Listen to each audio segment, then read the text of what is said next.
우리 한 달 동안 12월 한 달 특별히 여러분들에게 부탁드립니다. 한 해 한 해를 지날 때마다 참 하나님의 은혜가 얼마나 큰지 모르겠어요. 우여곡절이 많은 한 해였지만 하나님께서 한 해를 잘 보내게 해주시고, 오늘 공동위에는 그런 의미입니다. 결산하고 예산하고 그 다음에 일꾼들 세우고, 그래서 새해를 더 멋있게 출발하자, 그래서 이 공동위를 합니다. 여러분이 뭐 공동회에 참석할 사람들은 많지 않지만 작년들 빼놓고 청년들은 기도해 주시고 기도로 잘 준비해 주시기를 부탁드립니다. 개인적인 저에게 관한 광고인데, 저는 둘째 딸이 또 딸을 낳았습니다. 그래서 우리 이번 주에 보니까 우리 교회에 두 가정이 등려를 했고, 저희 집도 이제 워싱턴에 있는 딸을 낳아서 제 아내는 지금 거기 갔는데 셋이 낳네요. 그러니까 그렇죠? 관계되는 사람들이 딸. 박수 안 쳐도 괜찮아요. 근데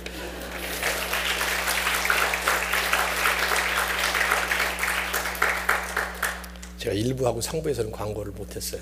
이 광고를. 왜냐하면 저보다 연세 드신 어른들이 많은데 저만 자꾸 애를 낳아서 지금 참 죄송하기도 하고 그래서. 근데 여러분들은 상관이 없을 것 같아서 광고를 합니다. 네. 순산하게 해주셔서 감사합니다. 자, 오늘 하나님의 말씀 함께 보도록 하시죠. 지난주 암송 간단한 말씀이니까요. 사도행전 8장 4절이죠. 그렇죠? 자, 다 같이 시작. 그 흩어진 사람들이 두루 다니며 복음의 말씀을 전할세. 절 보세요. 절 보십시오. 다 같이 봅시다. 따라하십시오. 그 흩어진 사람들이 두루 다니며 복음의 말씀을 전할세. 사도행전 8장 4절 말씀. 네, 계속 이렇게 할 테니까 마음에 안 들 때마다 이제 처음부터 얼굴 보고 외우시도록 그렇게 하면 좋겠습니다. 오늘은 5절부터 8절입니다. 자, 다 같이 한번 찾으셔서 함께 읽도록 하겠습니다. 사도행전 8장 5절부터 8절. 그리고 암송은 8절. 여태까지 외운 암송 중에서 제일 짧습니다. 5절부터 8절 다 같이 읽겠습니다. 시작. 빌립이 사마리아 성에 내려가 그리스도를 백성에게 전파하니 무리가 빌립의 말도 듣고 행하는 표적도 보고 한 마음으로 그가 하는 말을 따르더라. 많은 사람에게 붙었던 더러운 귀신들이 크게 소리를 지르며 나가고 또 많은 중풍병자와 못 걷는 사람이 나으니 그 성에 큰 기쁨이 있더라. 아멘. 기도하겠습니다. 하나님 아버지, 귀한 예배를 처음부터 끝까지 성령으로 인도하심을 믿고 우리가 함께 기도하고 함께 찬양하면서 주님께 우리의 마음을 올려드렸습니다. 이 시간은 순서를 따라 말씀을 받는 시간입니다. 주신 말씀 함께 은혜가 되게 하시고 도전이 되게 하시고, 특별히 이 시대를 살아가는 우리에게 필요해서 2000년 전에 이 말씀을 기록하셨는데 반드시 들어야 될 말씀, 반드시 필요한 말씀 되도록 저희 모두에게 은혜로 성령으로 역사하여 주옵소서. 예수님의 이름으로 기도드립니다. 아멘. 놀라운 교회 성장과 엄청난 영적 부흥을 통해서 하나님의 큰 은혜를 맛보던 예루살렘 교회는 어느 날 갑자기 몰려온 핍박으로 인해서 하루아침에 흩어지게 되었습니다. 8장 1절을 보면 사도들 외에 모두 다 흩어졌다고 강조하면서 성경은 그 흩어진 성도들을 통해서 일어난 새로운 하나님의 역사를 강조하고 초점을 맞추고 있습니다. 그 흩어진 사람들이 두루 다니며 복음의 말씀을 전하더라. 사도행전은 이제부터는 무대를 예루살렘에서 다른 지역으로 옮기게 됩니다. 그리고 그 옮겨지는 첫 번째 무대가 바로 오늘 본문에 나오는 사마리아입니다. 자, 왜 특별히 사마리아를 다루는 것일까? 질문해 볼 필요가 있습니다. 왜냐하면 그들이 계획을 해서 다른 곳으로 이주한 게 아니라고 말씀드렸어요. 전략적으로 선교를 나간 게 아닙니다. 한마디로 말해서 그냥 사면팔방으로 계획 없이 한순간에 흩어져 버린 거예요. 풍선에 물을 가득 채웠다가 땅바닥에 탁 튀기면은 탁 터져서 사면팔방으로 물이 흩어지듯이 핍박으로 인해서 경황 없이 전부 흩어져 버린 거예요. 그러니까 당연히 이곳저곳으로 다 나가겠죠. 그런데 왜 사마리아만 이 8장 전체에서 지금 다루고 있느냐 하는 질문을 해봐야 돼요. 그 이유는 사마리아의 선교적 특수성 때문입니다. 즉 사마리아가 선교적으로 특별한 곳이었기 때문이라는 거죠. 자, 사마리아 여러분 잘 아시나요? 사마리아에 대한 역사적 배경을 잘 아십니까? 성경과 역사를 보면 주전 10세기경에 통일 왕국이었던 이스라엘, 즉 사울, 다윗, 솔로몬까지 120년 동안을 통일 왕국으로 지내다가 솔로몬이 지나고 르호보암이 왕이 되었을 때 10지파가 북쪽으로 반란을 일으키고 올라가 버립니다. 그리고 남방의 유다는 원래가 그 유다인데 남방 유다는 2지파만 남게 되죠. 그래서 남북으로 분열돼서 열은 위쪽으로, 둘은 남방에 남는 거예요. 남쪽 유다 왕국의 수도가 예루살렘이었고 북쪽 이스라엘 왕국의 새로 세워진 수도가 바로 사마리아였어요. 그때부터 이 예루살렘과 사마리아는, 유다와 이스라엘은 서로 사이가 나빠지게 된 것이죠. 그리고 남북 간의 반목이 시작된 것입니다. 우리는 쉽게 이해가 되죠. 지금 대한민국이 반으로 분단된 지가 지금 얼마나 오래됐습니까? 그렇게 된 거나 마찬가지예요. 이제 그러다가 주전 722년경에 북방 이스라엘과 수도 사마리아는, 우리 오늘 여러분 주보에 나오면은 시리아 핍박받는 나라가 나오는데 그 시리아의 옛날 아시리아, 그 아수르 제국에 의해서 멸망을 당합니다. 그때 아수르 자기네 백성들을 사마리아에 투입시켜서 혼혈 결혼을 시키는 거예요. 피를 섞은 것입니다. 자기 민족으로 만들어 버리려고. 이때부터 남방 유다는 이 사마리아를 노골적으로 멸시하기를 시작했고 인종적, 종교적으로 그들을 잡종이라고 불렀습니다. 최고의 멸시를 하는 말이죠. 그 후에 주전 586년에 한 140년이 지나간 다음에 남방 유다와 예루살렘도 바벨론에게 멸망을 하고, 근데 바벨론은 정책을 그렇게 피지 않고 데려갔어요. 그래서 포로로 데려간 것입니다. 그러나 포로로 잡혀가긴 했지만 그들은 자기의 순수한 민족성을 지켰죠. 거기서 그렇게 살 수가 있었습니다. 그리고 70년 포로 생활이 끝나고 다시 귀환을 해서 다시 무너진 성전을 다시 지으려고 할 때 사마리아 사람들이 우리도 유대 백성이니까 우리도 동참하게 해달라. 그때 이 남방 유다는 단호하게 거부해 버립니다. 잡종 민족과는 상종하지 않겠다는 것이죠. 결국 주전 4세기경에 사마리아인들도 그리심산이라고 하는 산에 자체 성전을 세워요. 예루살렘에 성전이 있는데도. 그리고 모세 오경, 창세기, 출애굽기, 레위기, 민수기, 신명기 5개 모세 오경을 빼놓고 나머지 구약 성경을 다 버립니다. 그 이후부터 유대인들은 사마리아인들과는 완전히 발을 끊고 종교적, 인종적으로 다른 나라로 살게 된 것이죠. 여러분 요한복음 4장에 보시면 예수님과 사마리아 여인이 물을 달라고 그러면서 대화하는 장면이 나오죠. 그때 거기에 뭐라고 나오는가 하면 그 사마리아 여인이 이런 말을 해요. 예수님께, 당신은 유대인으로서 어찌하여 사마리아 여자인 나에게 물을 달라고 하나이까 하는 질문을 해요. 그러면서 요한이 거기다 설명을 써놨죠. 그 이유는 유대인이 사마리아인과 상종하지 않기 때문이다. 그렇게 표현을 했어요. 실제로 예수님 당시만 하더라도 남쪽 북쪽을 왕래할 때 사마리아가 가운데 있거든요. 그때 사람들은 사마리아를 통과 안 해요. 남쪽에서 북쪽으로 갈 때 사마리아를 통과하면 금방 갈 텐데 옆으로 빠져서 요단강 건너서 올라가서 또 건너가고 그렇게 갔습니다. 그 정도로 이들 둘은 그런 관계였어요. 사도행전은 바로 이런 역사적, 민족적, 종교적 배경을 염두에 두고 설명을 하는 거예요. 여러분 기억나세요? 주님은 일찍이 1장 8절에서 성령이 너에게 임하시면 너희가 권능을 받고 그 다음에 뭐라고 말씀하셨죠? 예루살렘과 온 유대와 사마리아와 땅끝까지 이르러 내 증인이 되리라. 그렇게 말씀하셨어요. 왜 사마리아를 구체적으로 명백하게 언급하셨을까? 왜 그러셨을까? 그 이유는 간단해요. 사마리아가 이 복음이 땅끝을 향해 나아갈 때 넘어가야 될 첫 장벽이기 때문이에요. 그래서 사마리아를 언급한 것입니다. 예루살렘에서 출발한 복음이 땅끝이라는 이방과 열방을 향해서 나아가게 될 때 넘어야 할 수많은 장벽들, 사상적 장벽, 인종적 장벽, 문화적 장벽, 종교적 장벽, 이 모든 장벽들을 부숴버리고 허물어버린 것이 바로 그리스도께서 오셔서 십자가 위에서 하신 일이에요. 십자가는 그런 장벽을 허문 것입니다. 그리고 그 진리를 전파하는 것이 복음인데 그 복음의 확장의 첫 번째 장벽, 바로 그것이 사마리아였다 하는 것이죠. 그러므로 우리가 첫 번째로 이 본문을 보면서 주목해야 될 사실은 빌립이 사마리아에 들어가 복음을 전했다는 사실이에요. 이게 첫 번째로 주목할 부분이에요. 5절을 다시 보시면 성경은 이렇게 기록을 하죠. 빌립이 사마리아 성에 내려가 그리스도를 백성에게 전파했다. 빌립이 사마리아 성에 내려갔다 하는 이 말씀. 유대인들과는 상극관계에 있었던 사람들이에요.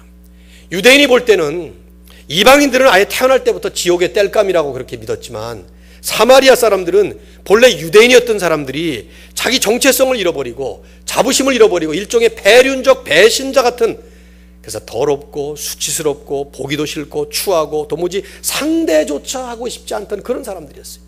그래서 1000년 동안을 견원지간의 원수관계 속에서 어떤 원수보다도 더한 원수로 담을 쌓고 살고 그런 사람이고, 유대인의 미움의 대상의 1번지요 증오의 대상의 제1호로 됐던 그런 사람들, 지리적으로 볼 때는 가장 가까운 지역이었지만 관계로 볼 때는 가장 먼 곳에 있는 사람들이 된, 가장 전도하기 가까운 상대였지만은 가장 전도하기 싫은 사람들이 된, 복음을 전한다는 것이 생각조차 할 수 없었던, 차라리 땅끝에 있는 사람들에게는 복음을 전할지 몰라도 이 사람들에게는 복음 들고 들어가는 것이 불가능하게 생각되어졌던, 그게 바로 사마리아였고 그 사람들이 바로 사마리아 사람들이었단 말이죠.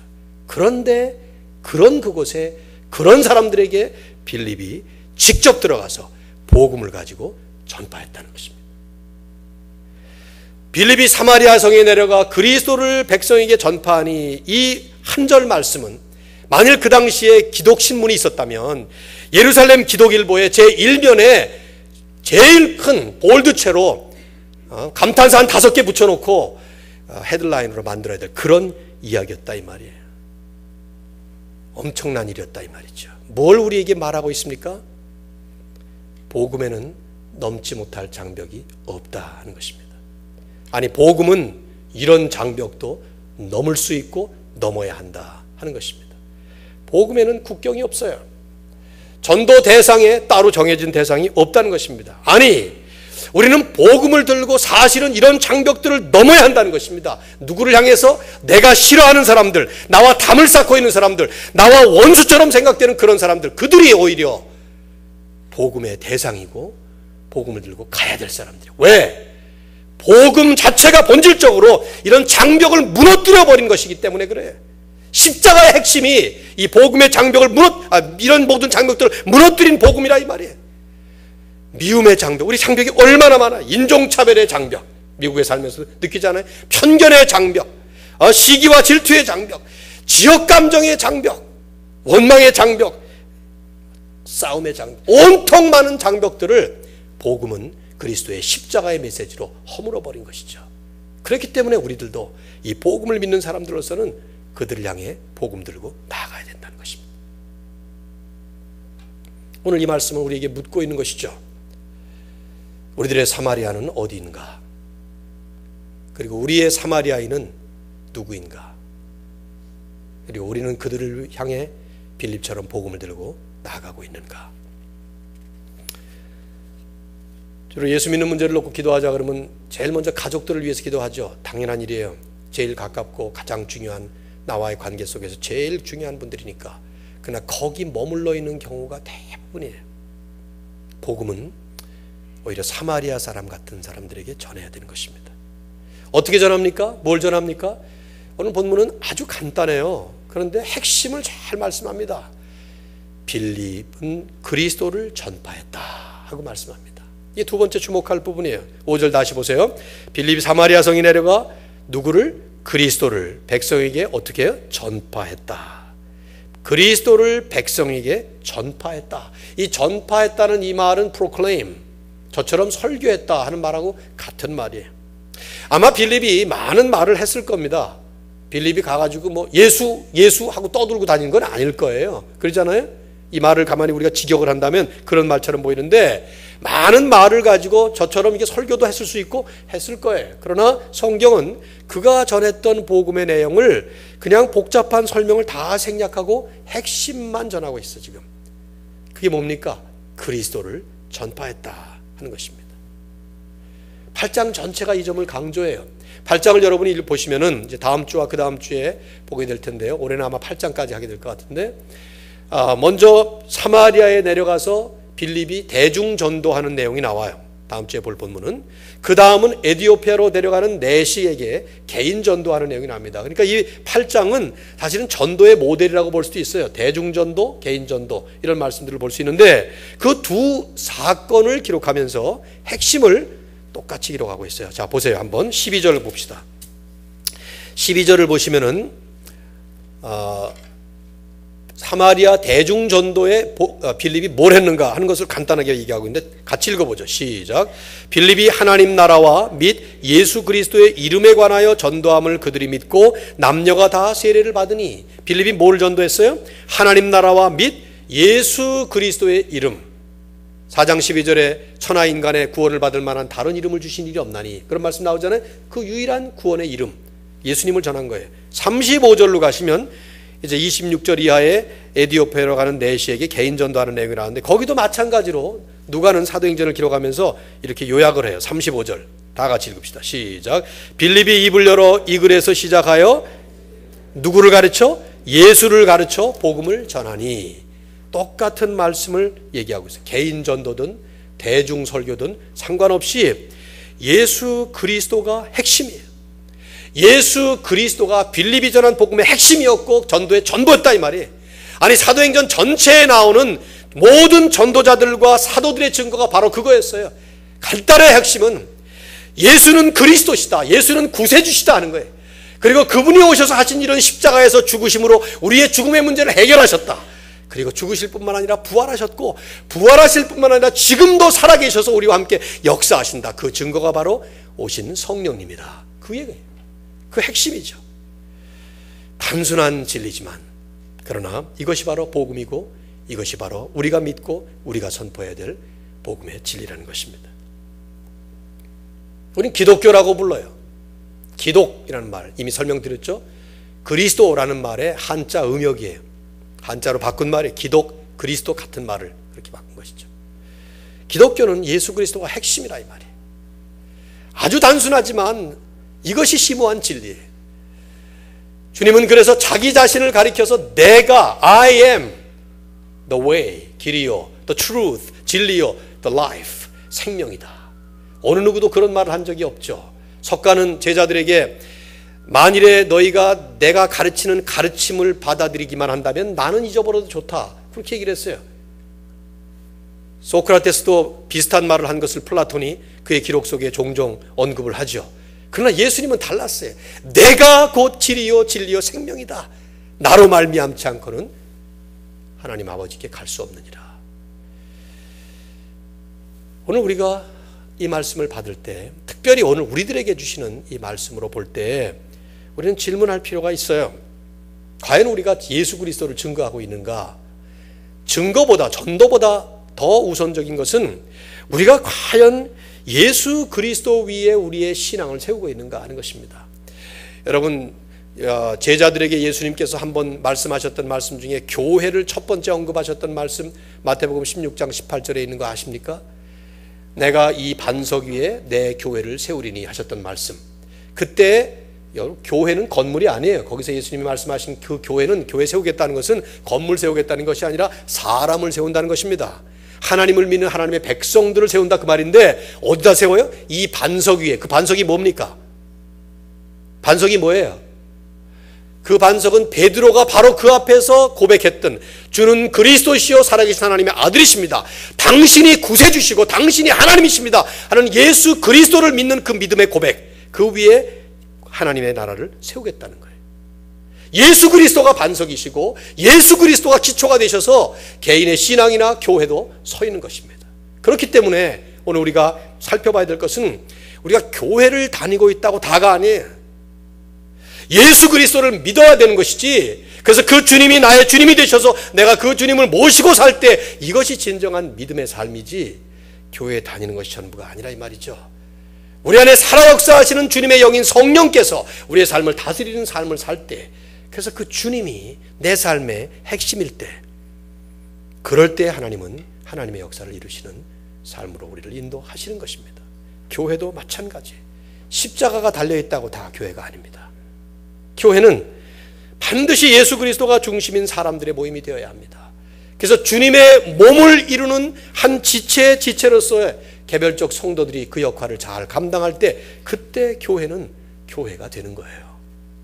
십자가 달려있고 건물 멋있다고 해서 교회가 아닙니다. 그리스도가 중심에 계시는가, 그리스도가 그 가운데 성령으로 역사하시는가, 그리스도가 선포되고 그리스도가 믿어지고 그리스도가 누려지고 나눠지고 있는가 하는 것이 핵심이에요. 나는 현대 교회를 보면서 현대 기독교를 생각해 볼 때 오늘 많은 한탄하는 교회 학자들과 또 신학자들의 말에 동의를 합니다. 그리피스 타마스가 했던 말, 되씹고 또 되씹어야 될 말이에요. 기독교는 곧 그리스도다. Christianity is Christ 하는 그 말. 그리스도가 빠지면 아무것도 남는 게 없는 세상 종교와 똑같은 것이 되어버린 것이 기독교예요. 기독교는 곧 그리스도다. 최근에 마이클 홀턴이라고 하는 웨스트민스터 출신의 신학자가 쓴 책 한 권을 읽고 있는데 그 책 제목이 뭔지 아세요? Christless Christianity. 우리말 번역으로 그리스도 없는 기독교. 강단의 설교도 그렇고 사람들도 그렇고 온통 많은 사람들이 모여서 구경꾼들처럼 방관자들처럼 즐기고 좋아하고 하지만 그 안에 정말 중심에 그리스도가 계시는가 하는 질문할 때 Christless Christianity, 기독교 없는 그리스도 없는 기독교가 되어버려요.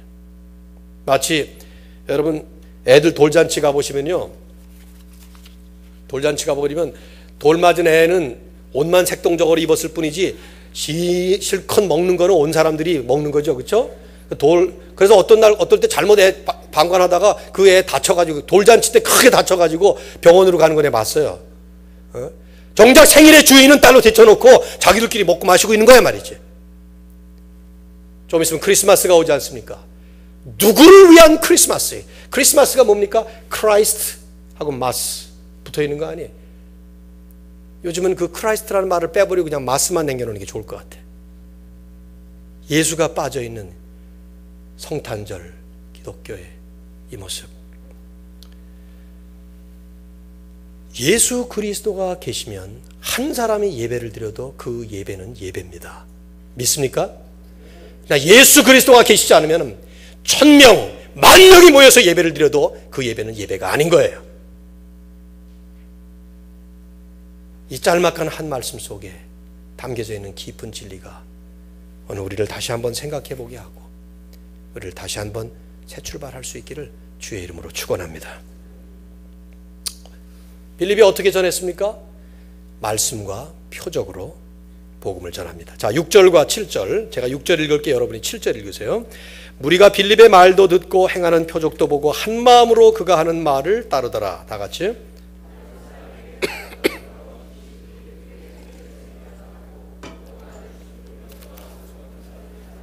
네, 6절을 다시 보시면 무리가 빌립의 뭐를 들었어요? 말도 듣고 뭐를 보았어요? 행하는 표적도 보고 한 마음으로 그가 말하는 말을 따르더라. 다시 말씀드리면 빌립이 복음을 전가할 때, 그리스도를 전파할 때 어떻게 전했느냐? 여기 아주 정확하게 복음을 전하는 두 매체를 보여주고 있어요. 첫째는 빌립의 말씀, 둘째는 빌립의 표적. 듣는 것과 보는 것을 통해서 복음이 전해진 거예요. 첫째는 말씀이에요. 예수 그리스도는 하나님이시다. 그분은 구원자시다. 그분은 우리를 위해 십자가에서 죽으셨다, 부활하셨다. 이런 그 복음의 말씀, 이 말씀의 진리가 선포되고 설명되고 들려지는 말씀으로 그들에게 전파되는 것이죠. 그러나 거기서 끝난 게 아니에요. 또 하나는 표적입니다. 표적이 뭡니까? 영어로는 그걸 사인이라고 번역을 했어요. 이게 헬라어의 사인을 정확하게 표현이거든요. 사인은 무슨 의미가 있습니까? 사인의 중요성은 뭐죠? 여러분이 가다가 스탑 하면 어떻게 합니까? 쓰는 것이죠. 글자 그대로 스탑이라는 사인은 그 사인이 중요한 게 아니라 뭐 색깔이 어떻게 칠해졌건 팔각형이든 뭐 십각형이든 간에 그게 중요한 게 아니라 사인이 내포하고 있는 의미가 중요해. 스탑했으면 스탑하라는 거죠. Do not enter 그러면 들어가면 안 되는 거예요. 들어갔다간 부딪혀 죽습니다. 그렇죠? 사인은 사인 자체가 중요한 게 아니고 사인이 의미하는 그 의미가 중요한 거예요. 그러면 표적이 뭡니까? 사도행전에서는 대부분 이적을 얘기해요. 그래서 7절에 이 지금 빌립이 행한 이적들이 귀신이 떠나가고 중풍병자가 낫고 걷는 사람들이 막 못 걷는 사람들이 걷게 되고 이런 이적이 일어나는 것인데 이건 이적 자체가 중요한 게 아니에요. 병 고쳤다는 뜻이 아닙니다. 귀신 내몰았다는 그 뜻이 아닙니다. 이 말의 뜻은 그 이적을 통해서 빌립이 증거하는 그 말씀이 정말 진리라는 것을 보여주는 표적일 뿐이에요. 사인일 뿐이에요. 그래서 그걸 보면서 사인을 보는 것처럼 그 표적을 보니까 정말 빌립이 증거하는 예수 그리스도가 누군지를 보게 되고 그리스도가 살아 역사하시는 하나님의 능력이 있다는 사실을 알게 되는 그런 사인이었다는 것이죠. 즉 빌립은 말씀과 표적을 통해서 복음을 전했는데 능력 있는 복음의 진리가 선포되고 그 진리가 입증될 만한 가식적 증거를 통해서 모든 사람들의 마음에 확신이 들고, 그래서 저 6절에 보시면 한 마음으로 그가 하는 말을 따르더라. 빌립이 말씀하는 대로 그대로 진리를 따르더라 하는 말씀을 하고 있는 것입니다. 우리는 이 말씀의 교훈을 우리가 받는 말씀으로, 우리에게 주시는 말씀으로 적용을 한다면 두 가지 과제를 정리를 해볼 수 있어요. 첫째는 말씀의 능력입니다. 여러분, 우리가 지금 나누고 있는 이 말씀은 그 자체로 능력이에요. 복음이면. 복음은 모든 믿는 자에게 구원을 주시는, 로마서 1장 16절에 나오는 말씀이죠. 지금 되면 따라 나와야 되는데 이게 안 나오니까 늘 답답해요 제가. 복음은 모든, 로마서 1장 16절, 복음은 모든 믿는 자에게 구원을 주시는 하나님의, 그래, 내년에 두고 봅시다. 하여튼 우리 청년들 아주 내 죽일래. 아주 성경 말씀 읽도록 만들게만, 어떻게 하든지 내가 하여튼 입에다가 말씀을 막 그냥 쓸어 넣을 테니까 그런 줄 알고 계셔. 나는 고등학교 2학년 때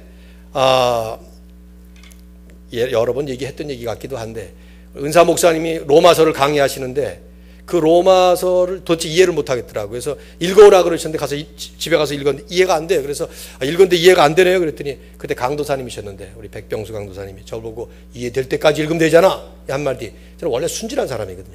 그런 말 들으면은 이해될 때까지 읽는 거예요. 그래서 로마서를 1장부터 16장까지 다 읽었는데 이해가 안 돼. 2번 읽었어요. 이해도 여전히 안 돼. 3번, 4번, 5번 쭉 읽다 보니까 15번 읽었어요. 머리에 로마서의 개요가 떠오르고요. 로마서 어디 가서 설명하라면 하겠더라고요.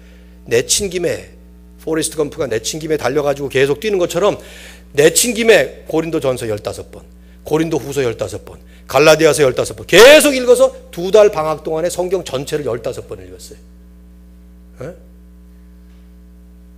그때 말씀이 제 안에 들어와서 내 영혼을 녹이고 깨뜨리고 하나님의 능력과 그 파워를 체험하게 만든 그 경험은 지금 몇십 년이 지났어도 그 17살 때 그 경험, 이건 놀라운 일이에요. 여러분 신앙생활하면서 그런 거 한번 체험해 보셔야 돼. 특별히 여러분처럼 머리 좋을 때, 한참 뭐 좋은 사람도 있고 나쁜 사람도 있는 건 알지만은 그래도 열심히 하면 되는 거거든 이게. 매주 암송도 못해서 막, 암송 못하는 게 아니라 안 하시는 거지 지금 다들. 그렇죠? 복음은 모든 믿는 자에게 구원을 주시는 하나님의 능력이 됩니다. Power of God. 여기 파워라는 그 말은 두나미스, 헬라 언어의 다이너마이트의 원형이에요. 파워라는 거예요. 그래서 히브리서 기자는 히브리 4장 12절에서 하나님의 말씀은 살았고 운동력이 있어 좌우의 날선 어떤 검보다도 예리하여 혼과 영과 및 관절과 골수를 찔러 쪼개기까지 하며 또 마음의 생각과 뜻을 감찰하나니. 마치 좌우의 날선 그 예리한 로마 병정의 칼처럼 우리 폐부를 뚫고 들어오고 영혼을 뚫고 들어와서 하나님의 역사를 일으키는. 그 당시는 칼이 고작 최고의 무기니까 그렇지, 요즘 이 말을 쓰라 그러면은 이 4장 12절은 따로 써야 돼. 하나님의 말씀은 살았고 운동력이 있어, 뭐라 그래야 되나, 요즘에 최고 원자폭탄과 같으니 그래야 돼요. 그래서 사람을 박살내나니 뭐 이런 식으로 표현해도 괜찮은 말이에요 이것이. 말씀의 능력이에요. 말씀 때문에 돌 같은 마음이 깨져요. 그 말씀 한마디로 얼음 같은 심령이 녹아집니다. 교만한 심령이 겸손해지고요, 완악한 영혼이 자기가 죄인임을 고백하면서 하나님의 구원을 체험하는, 그래서 구원을 주시는 하나님의 능력이 됩니다. 당연히 1차적으로 저 어떤 설교자에게 주는 말씀이죠. 그러나 여러분 보세요. 빌립은 설교자가 아니에요. 빌립은 신학자가 아니에요. 빌립은 선교사가 아니에요. 이 사람은 흔히 우리가 하는 말, 좋은 말은 아니지만 평신도였다 이 말이에요. 그러나 그의 입에서 나오는 그 말씀이 자체가 능력이 있었기 때문에 그러면서 표적, 두 번째는 표적이에요.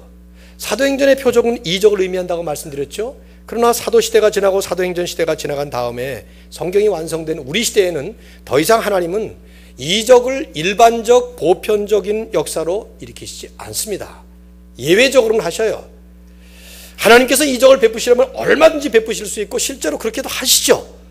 그러나 더 이상 복음을 증거하는 표적으로 사용하시지는 않는다 이 말이에요. 그럴 수도 있지만, 그래서 종종 보면 선교사님들이 아주 원시적인 지역에 가서 복음을 전할 때 자기들에게 능력도 없는데, 은사도 없는데 놀라운 이적이 일어나는 것을 가끔씩 간증하잖아요. 그럴 수 있어요, 그런 원시사회에서. 그러나 일반적으로는 하나님이 이적을 표적으로 더 이상 사용하시지 않는다 이 말이죠. 그러므로 여기에 표적을 우리에게 적용한다면 이 의미가 중요한데, 복음을 보여주는 삶의 표적이라고 보시면 됩니다. 즉 가시적으로 우리가 전하는 복음의 말씀이 진리라고 하는 사실을 분명하게 들어보낼 수 있는 우리의 삶의 표적, 변화된 표적, 이걸 예수님이 말씀하셨죠. 너희의 삶이 표적이 되어서 세상 사람들이 하나님을 보게 하라. 어디서 나와요? 물어보진 않고 제가 그냥 해버릴게요. 마태복음 5장 16절에 보면은 너희는 세상의 빛이라 그러면서 뭐라고 말하죠? 우리가 빛입니까? 사실 빛이 아닙니다. 정말 빛은 예수 그리스도밖에 안 계셔요. 그분이 발광체예요. 우리는 반사체라 이 말이죠. 그러나 빛 대신 예수 그리스도를 받아서 반사하는 빛인데 너희는 세상의 빛이라. 그러므로 이같이 너희 빛이, 반사하는 그 빛이 사람에게 비치게 하여 그들로 하여금 너희의 선한 행실을 보고, 이게 표적이에요, 변화된 삶을 보고 하늘에 계신 너희 아버지께 영광을 돌리게 하라. 변화된 우리의 삶을 통해서, 우리가 반사하는 그 빛을 통해서 세상 사람들은 보이지 않는 하나님을 볼 수 있도록 가시적인 증거로 삶의 표적을 삼으라는, 성경이 수없이 강조하는 것이 바로 이런 성도들의 변화된 삶이에요. 거룩하게 변화된 삶, 하나님의 모습을 닮아가는 그 과정 속에서 보여주는 삶. 여러분, 거룩하게 변화되는 삶이라는 것은 구원받기 위해서 하는 것이 아닙니다. 상급받기 위해서도 아닙니다. 거룩하게 변화되는 성도의 삶이라는 것은 하나님의 영광의 통로로서의 의미가 있는 거예요. 하나님을 모르는 세상의 성도의 빛된 삶을 통해서 하나님의 복음, 예수 그리스도의 진정한 빛을 보여주는 가시적 증거로서의 의미가 있다는 것입니다. 진리의 말씀을 능력 있게 선포하는 것과, 그리고 변화된 삶을 통해서 하나님을 보여줄 수 있는, 그 진리를 진리로 입증해 줄 수 있는 삶의 표적, 두 가지가 다 필요한 것이죠. 제가 이 말씀을 묵상을 하면서 이번 학기에 전도 폭발이라는 것을 하고 있는데, 한 가정을 놓고 전도 폭발을 하고 있는데, 매주 화요일마다, 그것도 김주강 목사님하고 둘이서, 두 교역자가 한 가정을 놓고 전도 폭발 훈련을 하고 있는데, 사실 이게 훈련이 필요 없는 거예요. 이 전도 폭발 훈련의 대부분이 상당히 많은 기법을 얘기하고 있고, 복음을 잘 짠 상품처럼 만들어서 그걸 가서 30분 내에 전하고 그런 건데, 사실 그게 그렇게 필요한 건 아닙니다. 뭐가 필요합니까? 말씀 자체가 필요해요. 그리스도를 전할 수 있는 말씀 하나만 있으면은 그 말씀이 역사하는 거예요. 아무리 잘 설득력 있게 탁월한 화려하게 잘 전했어도 준비되지 않은 심령에 그 말씀 자체가 살아있지 않으면 안 나타나는 겁니다. 그러나 말씀이 살아있고 하나님이 준비하신 심령에 그 말씀의 씨앗이 떨어지기만 하면 그 즉석에서 화려한 수식어가 없어도 하나님은 역사하는 것을 수없이 봅니다. 옛날 한국 초대교회 최권능 목사님이라는 분 아세요, 여러분? 최권능 목사님이 했던 말이 두 마디에 딱, 예수, 천당, 그 한마디. 여러분 그 한번 나중에 읽어보세요. 초대교회, 한국 초대교회에서 일본 순경이 말 타고 지나가는데 뭐라고 칼 들고 호통을 치려고 그러니까 예수 천당 하고 한마디 외쳤더니 그냥 떨어져가지고 예수 믿었다는 얘기 아세요? 많은 과장도 있을지 모르지만 그분은 가는 데마다 그 얘기 한마디만 하는 거예요. 예수 천당, 불신 지옥. 그걸 본받아가지고 요즘에도 저 지하철에서 여기다가 띠 둘러가지고 앞에는 예수 천당, 뒤에다가는 불신 지옥 해놓고 나서는 막 음악 틀어놓고, 이건 잘못이죠. 능력도 없으면서 그런 하나님의 능력의 역사가 아닌 흉내만 내고 있는 벤치마킹은 언제나 망하기 마련이에요. 그러나 그 예수가 정말 살아계신 분이고 말씀이 참으로 능력 있는 말씀이라면 예수 천당 한마디만 외쳐도 구원받는 역사가 있다는 것입니다. 저도 많이 체험합니다. 한 분을 놓고 7번을 전도한 적이 있어요. 근데 그분을 7번을 찾아가는데 6번 찾아간 거 다 헛수고야. 기가 막히게 설명하고 기가 막히게 변증하고 별의별 예화를 다 들고, 그러나 딱 준비됐을 때 제가 갔는데 그냥 말을 꺼내기 시작하는데 그분이 하는 말이 믿겠습니다 그러더라고요. 그냥 예수님 믿겠습니다 한마디. 저희 아버님도 마찬가지예요. 평생 몇십 년 동안을 교회를 다니시면서 예수님을 몰랐지만 어느 날 수술을 2번 받으시고 십자가처럼 새겨진 자신의 흔적을 보시면서 제가 한마디 말씀을 드렸어요. 예수 안 믿으면 아버지 지옥 가요. 9개월 뒤에 돌아가신대요. 암 선고를 받으신 뒤에. 그때 오죽 내가 하나님을 잘 안 믿었으면 내 배에 십자가를 새겨놓지 않았겠냐. 믿겠다. 설득이 아니고 말씀의 능력으로 믿는 역사가 일어나는. 사마리아의 복음이 전해진 결과가 무엇입니까? 7절 다음 주에 외울 말씀이니까 읽어보세요. 다 같이 시작. 그 성에 무슨 기쁨? 큰 기쁨이 있더라. Great joy. 큰 기쁨. 복음이 심겨지면 기쁨이 열매로 맺혀집니다. 복음의 불모지, 복음의 황무지였던 사마리아가 복음화가 되자 천년을 반목과 증오와 멸시로 고통당하던 그 지역에 큰 기쁨이 넘쳐 흘렀습니다. 환한 기쁨의 꽃이 활짝 피는 그 모습을 이 짧은 한 절이 말씀하고 있는 것입니다. 마치 어두웠던 그 시골, 전기가 없던 시골에 전기가 들어오면 동네가 전 생각이 나요. 저는 그런 시대에 살았으니까, 변화되는 시대에 살았으니까. 길거리 거리마다 가로등이 세워지고 전기불이 들어오는데 집집마다 깜깜한 초롱불 가지고 촛불 가지고 살던 시절 초 전부 다 갖다 버리고 신나가지고 환하게 밝아지는, 저는 그 생각이 나요. 마치 그렇게 된 것이죠. 획기적인 기쁨의 변화가 이 사마리아를 휩쓰는 이 모습. 그러나 이 기쁨은 세상 재미가 아니에요. 천박한 웃음이 가져다주는 느낌이 아닙니다. 이 기쁨은 진정으로 그리스도 예수 안에서만 누리는 참 기쁨인 것입니다. 바울이 빌립보 4장 4절에서 주 안에서 항상 기뻐하라. 어떻게 항상 기뻐해요? 성적이 잘 안 나왔는데 어떻게 항상 기뻐해요? 논문이 안 통과되는데 어떻게 항상 기뻐합니까? 사고가 일어나서 지금 엄청나게 고통스러운데. 그런 느낌이 아니에요. 환경이 나를 지배하지 못할 만큼 내 안에 강력한 복음의 능력이 있고 예수 그리스도를 통한 진정한 기쁨이 나를 붙잡아서 성령이 나를 붙잡고 계셔서 누릴 수 있는 그 기쁨, 바로 그 기쁨을 이야기하는 것입니다. 여러분, 이 말씀을 맺으면서 빌립 한 사람이 전한 복음을 통해서 사마리아가 변했다는 사실을 머릿속에 그리면서 가십시오. 왜냐하면 우리도 그렇게 세상을 변화시키는 부름을 받았기 때문입니다. 그는 전문 선교사가 아니었어요. 신학을 전공한 신학자도 아니었고 설교자도 아니었습니다. 흔히 말하는 대로 평신도라고 말씀드렸어요.